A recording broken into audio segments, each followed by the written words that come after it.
सातभाया समुद्र कूल लगी दुईटी कंटेनर क्योंठू आसिला एई कंटेनर समुद्र कूल अजणा दुईटी कंटेनर आतंक राजनगर केन्द्रापड़ा जिला राजनगर ब्लॉक सातभाया समुद्र कूल लगी दुईटी विराटकाय कंटेनर कौनसी एक जहाजरू ए कंटेनर टी खसी पड़ी भासी आसी सातभाया समुद्र कूल लगी देखा मिली तेबे ए कंटेनर उपरे एलटीटी लाइन प्राइवेट लिमिटेड लेखा देखा मिली।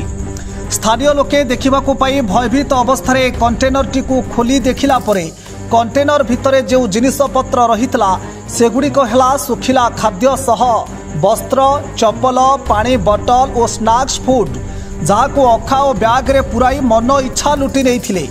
ए कंटेनर केउ देशरू आसी सातभाया समुद्र कूल लगी ताहार कारण एपर्यंत स्पष्ट होई नहीं।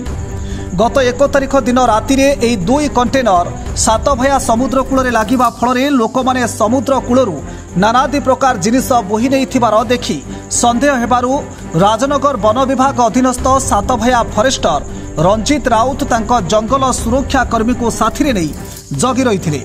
शेष में दुई कंटेनर उपरुक्त जिनिस बाहर बाहरिबा परे अनेकंक मध्यरे अनेक कथा शुणा मिलता किंतु वन विभाग यार सठिक कारण अर्थात यह केउठू आसीछि केमिति आसीछि आउ केउ देशरू आसीछि तार कारण खोजी पाइनी। अन्यपटे जहाँ संदेह करा जाउछि समुद्र सेपटे थिबा बांग्लादेश रे बन्या आसीथिबारु सेठारे लोके नाई नथिबार असुविधार सम्मुखीन होइछन्ति।